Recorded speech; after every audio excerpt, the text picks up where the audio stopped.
नमस्कार। आज पूर्ण विराम में हम बात करेंगे देश की सबसे बड़ी खबर राहुल गांधी और कांग्रेस के भविष्य को लेकर। जिस राहुल गांधी को प्रधानमंत्री नरेंद्र मोदी के खिलाफ विपक्ष का सबसे बड़ा चेहरा माना जाता रहा है, उन्हीं के राजनीतिक करियर पर 8 साल का पूर्ण विराम लग गया।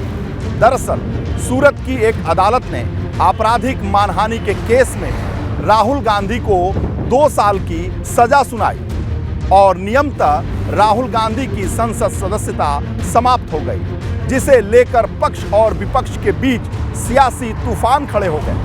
कांग्रेस ने भाजपा और सरकार पर आरोप लगाए कि अडानी पर राहुल गांधी चुप रहें, उनके मुंह पर ताला लग जाए, इसीलिए ये कार्रवाई की गई है। जिसको चुप कराने की आप कोशिश कर रहे हैं, उनका नाम राहुल गांधी और गांधी डरते नहीं है।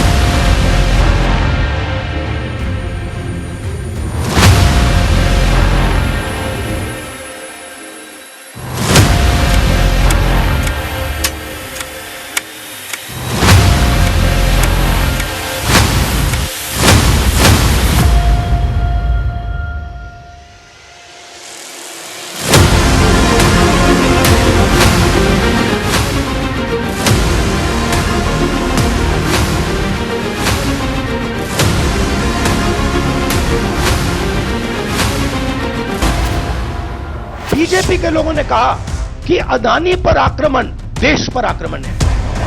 मतलब इनकी माइंड में देश अदानी है और अदानी देश है। बात समझिए। संघर्ष करो हमारे साथ। राहुल गांधी जैसा हो, राहुल गांधी जैसा हो, राहुल गांधी जैसा हो। ये हमारे रगों में जो खून दौड़ता है ना, ये शहीदों का खून है। ये खून बहा है इस देश के लिए, ये पीछे हटेगा नहीं। हम डरते नहीं है, हम लड़ते रहेंगे और हम खड़े रहेंगे। ये जानबूझ करके जो असली मुद्दे हैं उन पर ये बहस नहीं करना चाह रहे। राहुल जी कहते थे दुर्भाग्य से सांसद, सो उनको जो एक दुर्भाग्य लगता था आज उससे भी मुक्ति मिल गई है। सूरत की अदालत से 2 साल की सजा मिलने के बाद राहुल गांधी की लोकसभा सदस्यता गई, तो कांग्रेस ने इसे अडानी के खिलाफ आवाज उठाने का अंजाम बता दी। फिर एक बार सफेद टी शर्ट में राहुल गांधी सामने आए और पूरी ताकत के साथ भाजपा पर पलटवार किया। सवाल पूछना मैं बंद नहीं करूंगा। नरेंद्र मोदी जी का अदानी के साथ क्या रिश्ता है और 20,000 करोड़ रुपए किसके हैं, मैं पूछता जाऊंगा। मुझे कोई डर नहीं लगता इन लोगों से। और अगर ये सोचें कि मुझे डिस्क्वालीफाई करके, धमका के, जेल में डाल के मुझे बंद कर सकते, नहीं, मेरी वो हिस्ट्री नहीं है। मैं हिंदुस्तान के लोकतंत्र के लिए लड़ रहा हूं और मैं हिंदुस्तान के लोकतंत्र के लिए लड़ता रहूंगा। किसी चीज से नहीं डरता हूं, यह सच्चाई है। जिस मामले में राहुल गांधी की सदस्यता गई, वो मामला 4 साल पहले यानी साल 2019 के चुनाव का है, जब राहुल ने मोदी सरनेम को लेकर विवादित बयान दिया था। अच्छा, मुझे एक बात समझाओ, इन सब चोरों के नाम मोदी क्यों है?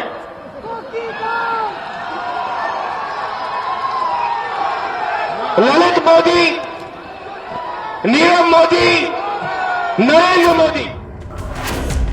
यही बयान राहुल के लिए मुसीबत बन गया। कर्नाटक में दिए गए बयान की गूंज सूरत की अदालत तक पहुंची और राहुल गांधी को आपराधिक मानहानि के केस में दोषी पाया गया। इस मामले में 2 साल की ही अधिकतम सजा थी और जज ने राहुल को अधिकतम सजा सुना दी। नियमों के तहत 30 घंटे के भीतर ही लोकसभा से राहुल की सदस्यता रद्द करने वाली चिट्ठी भी जारी कर दी गई। राहुल जी की आवाज को दबाने के लिए भारतीय जनता पार्टी ने ये षड्यंत्र किया है। ठीक है, एक विषय है कोर्ट का, कोर्ट का सम्मान करते हैं, कोई भी आदेश है उसका सम्मान करते हैं, लेकिन कोर्ट के बाद जो आज हुआ है ये तो कोर्ट ने नहीं किया, ये तो पार्लियामेंट ने किया। तो पार्लियामेंट में किसकी सरकार है? भाजपा की है। इससे ये बात स्पष्ट हो गई है कि पर्दे के पीछे भारतीय जनता पार्टी है और भारतीय जनता पार्टी ने आदरणीय राहुल गांधी जी की आवाज़ को बंद करना चाहा। चूँकि राहुल गांधी पर केस किया गया, मुकदमा चला और सज़ा हुई, तो इसका मोटिव तो राजनीतिक कहा जा ही सकता है। हाँ, ये बात अलग है चूँकि वो कानून विधिक रूप से अभी एग्जिस्ट करता है, वो कानून है और उस कानून के तहत अगर सज़ा हुई है तो ये प्रक्रिया कम से कम राजनीतिक नहीं है। लेकिन ये केस दर्ज हुआ और उस पर मुकदमा चलने के बाद सज़ा हुई, इसका कारण पूरी तरह से राजनीतिक था। राहुल ने वैसे तो 2019 के चुनाव में कई ऐसे बयान दिए थे जो भाजपा को चुभ गए। कई मामले ऐसे हैं जिसमें अभी भी सुनवाई जारी है, फिर चाहे आरएसएस को लेकर की गई टिप्पणी हो या फिर सावरकर को लेकर किया गया चुभने वाला प्रहार। लेकिन ये ऐसा मामला है जिसमें राहुल फंस गए। हालांकि कांग्रेस खुद को फंसा हुआ नहीं बल्कि फंसाया गया मान रही है।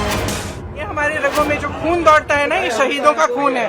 सुन लीजिए, जिस खून को आप बार बार परिवारवादी कहते हैं, बार बार आप आलोचना करते हैं, बार बार आप शब्द इस्तेमाल करते हैं, ये खून बहा है इस देश के लिए, ये पीछे हटेगा नहीं। राहुल जी जो कुछ भी बोल रहे हैं उस पर सवाल खड़े होने लगे हैं, जिसका ये परिणाम हो रहा है कि अब उनको लग रहा है, और कार्रवाइयां हो रही हैं तो उनको ये लग रहा है कि ये सब राजनीतिक उद्देश्य से किया जा रहा है, जबकि मुझे लगता है कि भाई ये कोर्ट का फैसला है, इसमें राजनीति का तो कोई हस्तक्षेप होता ही नहीं, ना होना चाहिए। तो क्या मान लिया जाए राहुल राजनीति के राहु काल में फंस गए हैं या फिर लोकसभा से खत्म की गई उनकी सदस्यता कांग्रेस को जनता के बीच भरोसा पैदा करने की नई संजीवनी दे पाएगी? उधर भाजपा सवाल उठाती है कि कांग्रेस कोर्ट के फैसले का भी सम्मान नहीं करती। अदालत के फैसले को राजनीति से क्या मतलब है? संविधान निर्माताओं ने कार्यपालिका, विधायिका, न्यायपालिका को बिल्कुल सेपरेट ताकत दे रखी है, तो जुडिशरी का पक्ष में हो जाएगा तो प्रभावित नहीं है, जुडिशरी का फैसला खिलाफ होए तो प्रभावित कर दिया। सवाल उन्हें उन लोगों से करना चाहिए था जो उनके टाइटल कॉमन टाइटल शेयर करते हैं और जो देश से भाग गए, लेकिन उन्होंने सवाल उठाने वाले से किया। और उसके आगे सवाल ये उठ रहा है कि जब तक फैसला आकर आधिकारिक कॉपी मिलने में जितना टाइम लगता है, उससे कम समय में इस फैसले पर लोकसभा सचिवालय ने सदस्यता रद्द करने का भी निर्णय ले लिया। अंग्रेजों के भी ज़माने में नहीं रहा कि कोई भारत छोड़ने का, देश बचाने का नारा दे दे तो उस पर मुकदमा लग जाए। कोई कुछ भी कहे, लेकिन राहुल और पूरी कांग्रेस को यही लगता है कि उन्होंने मोदी और अडानी के रिश्ते की बात की तो ये कार्रवाई की गई। राहुल ने प्रेस कॉन्फ्रेंस में यहाँ तक कह दिया कि मोदी उनके अगले भाषण से डर गए थे। I've been disqualified because the Prime Minister is scared of my next speech. He's scared of the next speech that is going to come on Adani, right?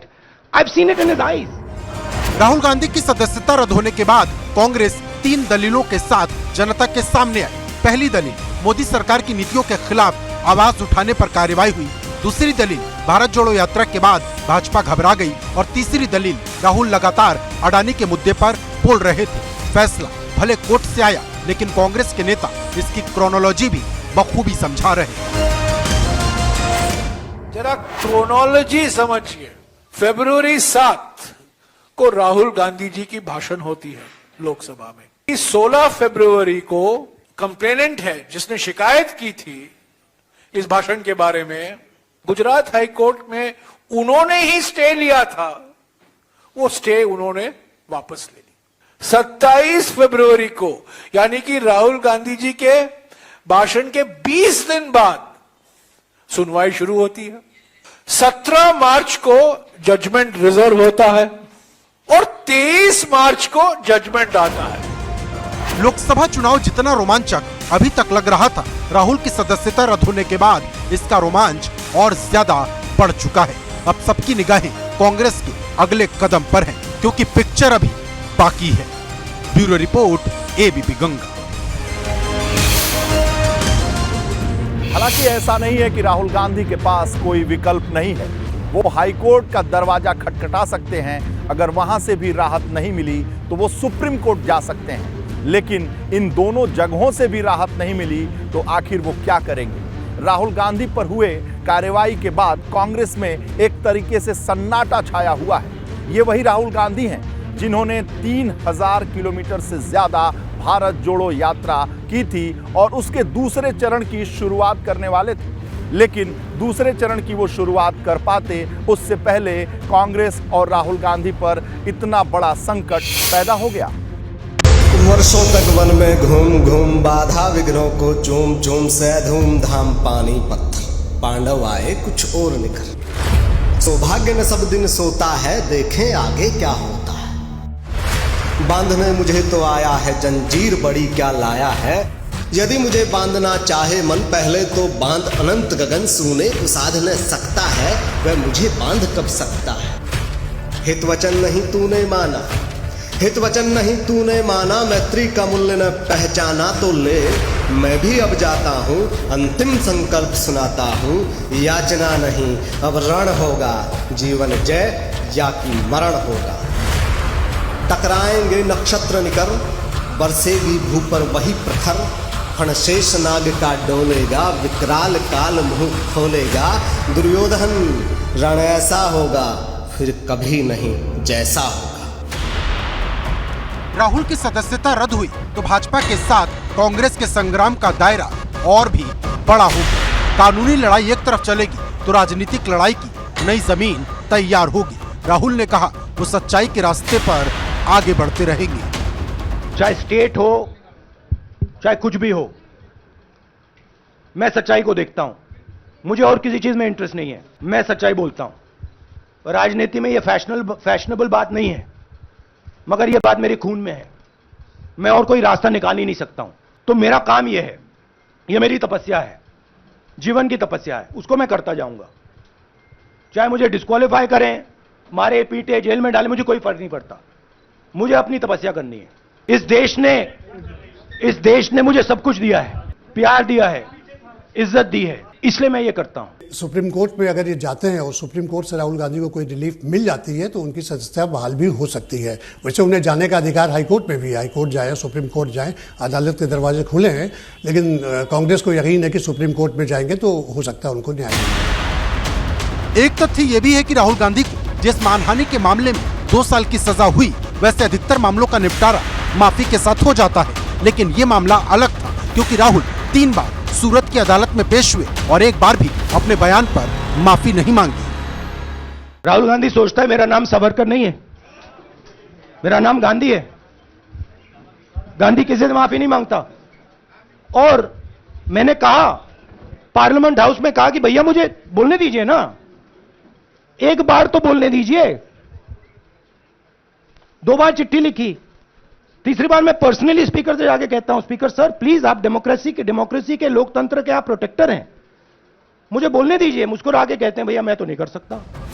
हालांकि ऐसा भी नहीं है कि राहुल ने कभी अपने बयानों पर खेद न जताया हो या माफी न मांगी हो। इससे पहले जब चौकीदार चोर वाला नारा उन्होंने लगाया था, तब भी मामला कोर्ट पहुंचा था और सुप्रीम कोर्ट में उन्होंने माफीनामा दिया था, जिसमें लिखा था कि वो बिना शर्त अपने गलत बयान के लिए माफी मांगते हैं। हालांकि एक बात ये भी है कि ये मामला कांग्रेस की लीगल टीम को उतना मजबूत नहीं लगता था कि 2 साल की सजा हो जाएगी। अब कांग्रेस की कोशिश ऊपरी अदालत से बचाव का रास्ता निकालने की है।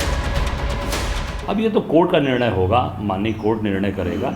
निश्चित तौर से हम सब लोग इसको कानूनी लड़ाई भी लड़ेंगे, राजनीतिक भी लड़ेंगे, सड़क पर उतर कर लड़ेंगे। वो मैं कैसे बता सकता हूँ। माननीय न्यायपालिका पर किसी प्रकार की टिप्पणी करने का अधिकार हम लोगों को नहीं है और प्रत्येक नागरिक को इस बात का अधिकार है कि वो न्यायालय में जाकर अपनी बात कहें।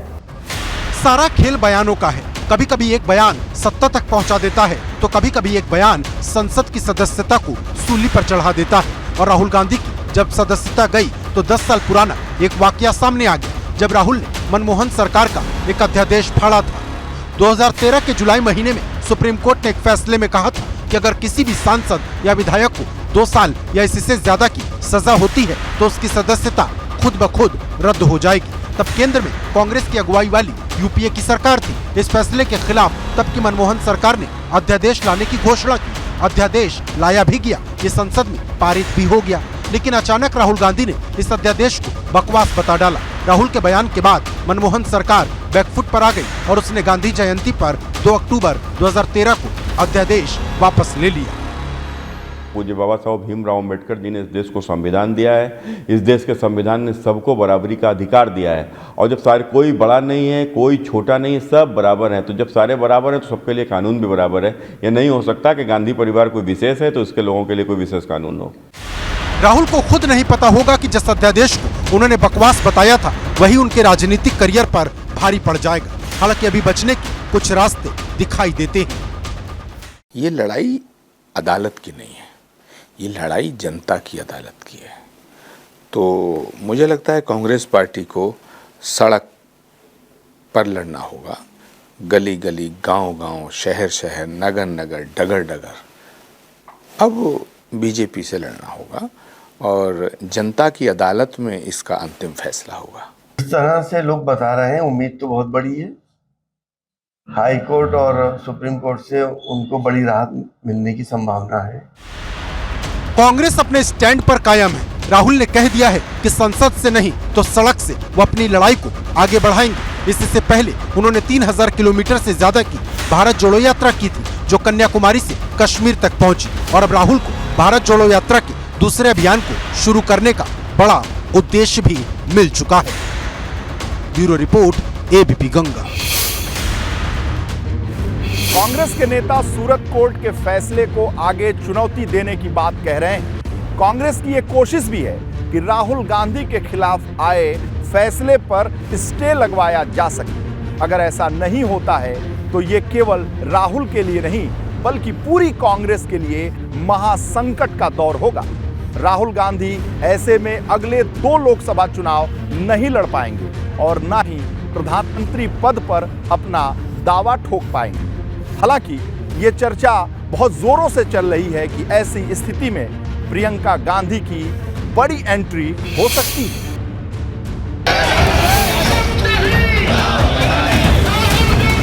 डिस्ट्रैक्शन करना है, मैक्सिमम पनिशमेंट की तो जरूरत है, मिनिमम पनिशमेंट से बात थोड़ी बनेगी। मैं तो सोच रहा था भैया 5 साल होते, 7 साल होते, 10 साल होते, वो भी मिल जाता। मुझे क्या फर्क पड़ रहा है? फर्क तो बहुत पड़ता है, क्योंकि सूरत की अदालत से आए फैसले से सिर्फ राहुल गांधी को 2 साल की सजा भर नहीं मिली, बल्कि उनके राजनीतिक करियर के सामने एक बड़ी दीवार खड़ी हो गई है। क्योंकि नियम कहता है कि किसी भी सांसद या विधायक को 2 साल या उससे ज्यादा की सजा मिलती है तो सजा पूरी होने के 6 साल बाद तक वो चुनाव नहीं लड़ सकता है। यानी 2 साल की सजा जोड़ दी जाए तो राहुल 8 साल तक चुनाव नहीं लड़ पाएंगे। और अगर 2024 या 2029 में कांग्रेस सरकार बनाने की स्थिति में आती है तब भी राहुल गांधी प्रधानमंत्री की दावेदारी नहीं कर पाएंगे, क्योंकि उसके लिए लोकसभा या राज्यसभा का सदस्य होना जरूरी होता है। नहीं, ये परिवार पीएम कहाँ बनता है? परिवार तो सुपर पीएम बनता है। आपने देखा होगा मनमोहन सिंह जी प्रधानमंत्री रहे, लेकिन सुपर प्रधानमंत्री कौन था? सोनिया गांधी थी। आपने अभी अध्यक्ष पद में इनका देख लो, अध्यक्ष कहने को तो खड़गे जी हैं, लेकिन सुपर अध्यक्ष कौन है? राहुल गांधी है। राहुल गांधी के लिए ये मुश्किल होगा कि वे अपने आप को एक कैंडिडेट के तौर पर प्रस्तुत कर सकें। हाँ, वे कैंपेन कर सकते हैं, कांग्रेस के डी फैक्टो लीडर बने रह सकते हैं, कांग्रेस और अन्य अपोजिशन पार्टियों के नेताओं को एक साथ लाने का काम कर सकते हैं। राहुल ने 2019 में अमेठी और केरल की वायनाड सीट से चुनाव लड़ा था, जिसमें अमेठी से वो चुनाव हार गए और वायनाड से बड़े अंतर से जीत दर्ज की। लेकिन अगर यह फैसला कायम रहता है तो राहुल कहीं से भी चुनाव नहीं लड़ पाएंगे। और ऐसे में सवाल ये सामने आ गया है कि क्या राहुल की जगह प्रियंका की एंट्री होगी?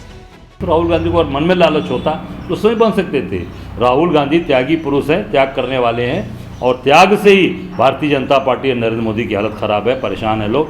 प्रियंका गांधी ने अभी तक कोई चुनाव नहीं लड़ा। माना जा रहा कि 24 में वो चुनावी मैदान में दिख सकती हैं, लेकिन सवाल तो अभी राहुल का है कि क्या राहुल की सदस्यता बच पाएगी, क्योंकि राष्ट्रीय राजनीति में भाजपा के खिलाफ राहुल से बड़ा कोई दूसरा चेहरा नजर नहीं आता। ये तो अपराध करते समय सोचना पड़ेगा, और जो भारतीय दंड संहिता है और भारत का जो कानून है ये सुधारात्मक है, ये दंडात्मक नहीं है। राहुल की सजा अगर बरकरार रहती है तो 24 की राजनीति में बड़ा बदलाव दिख सकता है, और ये बदलाव उत्तर प्रदेश की जमीन पर भी दिखाई देगा, क्योंकि अखिलेश ने राहुल के नाम एक नया संदेश जारी कर दिया है, जो बड़ी सियासी रणनीति का हिस्सा माना जा रहा। केवल हमें ये जो लगता है, जो मुझे लगता है वो मैं कह सकता हूँ कि अब जिम्मेदारी कांग्रेस की बनती है कि रीजनल पार्टीज को आगे करें और उनके साथ खड़े हों, जिससे भारतीय जनता पार्टी का मुकाबला किया जा सके। अखिलेश अपना दिल कांग्रेस के लिए नरम कर भी ले तो कोई चौंकाने वाली बात नहीं, लेकिन यूपी की सियासत की दूसरी पार्टी बसपा बार बार कांग्रेस को ही घेरती नजर आती है। इस बार भी मायावती ने ऐसा ही किया और आपातकाल की याद दिलाई। उन्होंने ट्वीट किया, कांग्रेस पार्टी को यह जरूर सोचना चाहिए कि 1975 में जो कुछ हुआ क्या वो सही था, और अब उनके नेता श्री राहुल गांधी के साथ जो कुछ हो रहा वो भी कितना उचित है। एक दूसरे के प्रति राजनीतिक द्वेष, नफरत आदि से देश का न तो पहले भला हुआ है और न ही आगे होने वाला है।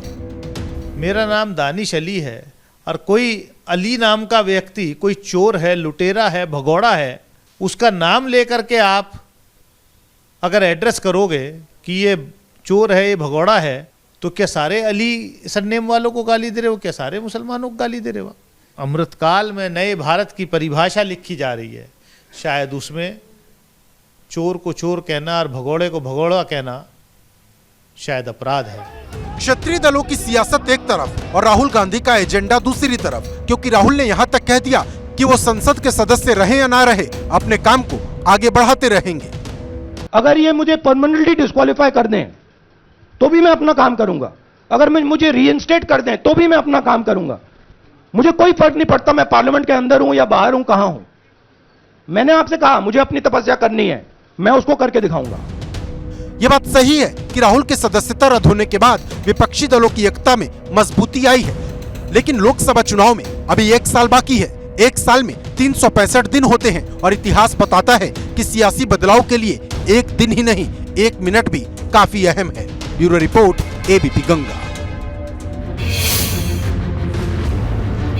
राहुल के मोदी सरनेम वाले बयान पर जो इतना घमासान छिड़ा है, वो बयान राहुल गांधी ने 4 साल पहले दिया था, लेकिन भाजपा इस बयान को एक बड़ा हथियार बनाना चाहती है। भाजपा ये साबित करना चाहती है कि राहुल और कांग्रेस पिछड़ा विरोधी हैं। तभी तो भारतीय जनता पार्टी के राष्ट्रीय अध्यक्ष जेपी नड्डा ने राहुल गांधी के इस बयान को पिछड़ों का अपमान बताया। इसके जरिए यूपी में भाजपा एक नया दांव और बड़ा दांव चलना चाह रही है। कारण यह है कि यूपी में पिछड़े वोटर्स की आबादी करीब करीब आधी है और वो हमेशा किंग मेकर की भूमिका निभाती रही है।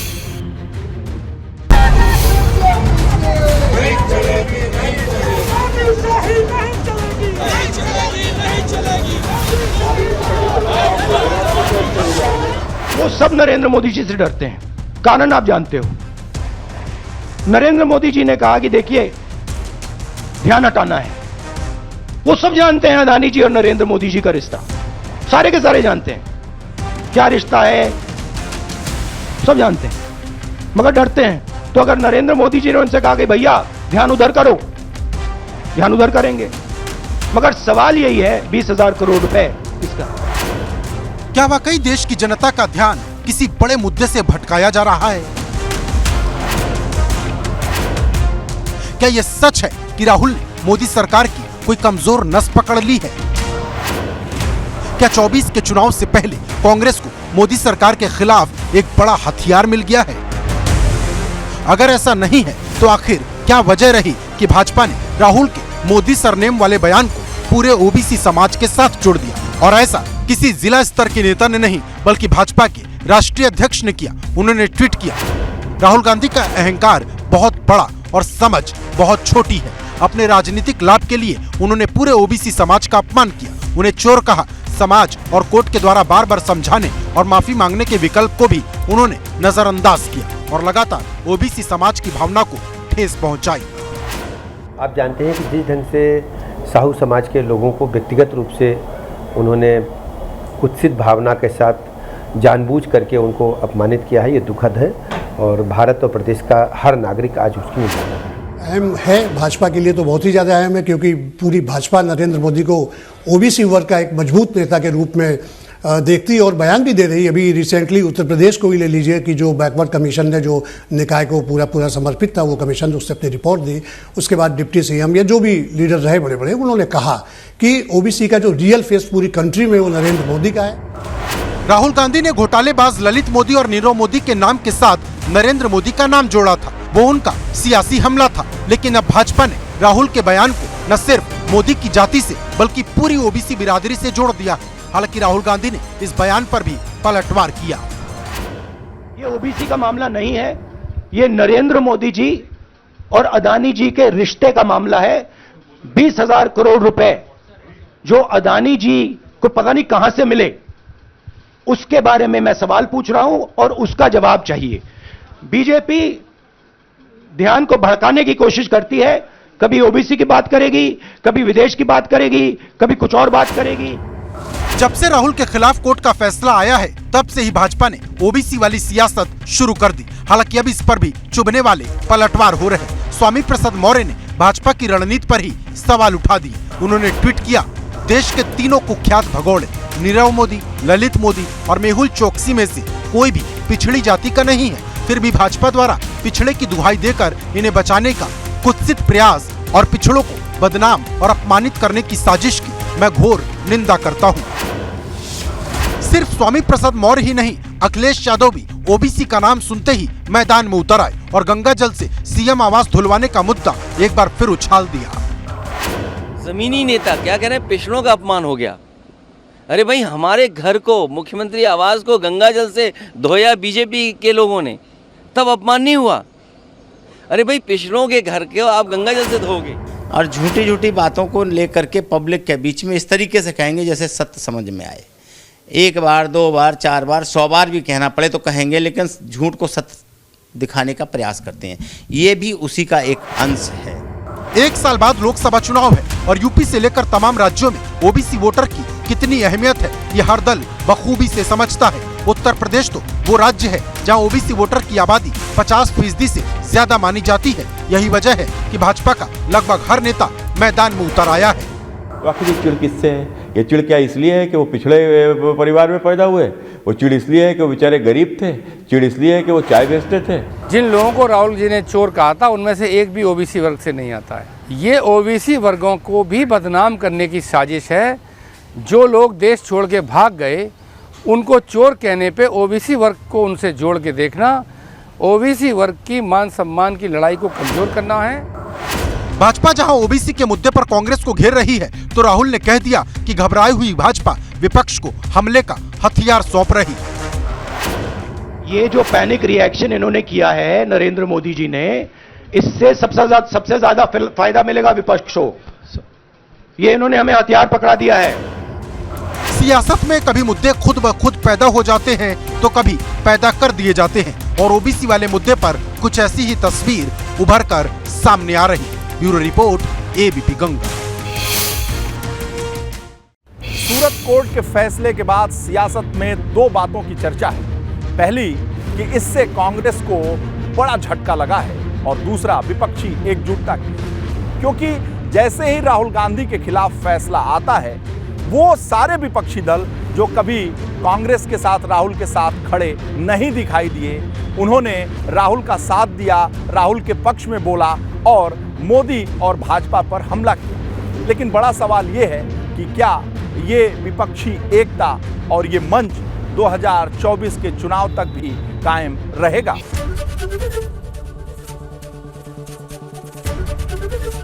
एबीपी गंगा, खबर आपकी, जुबान आपकी।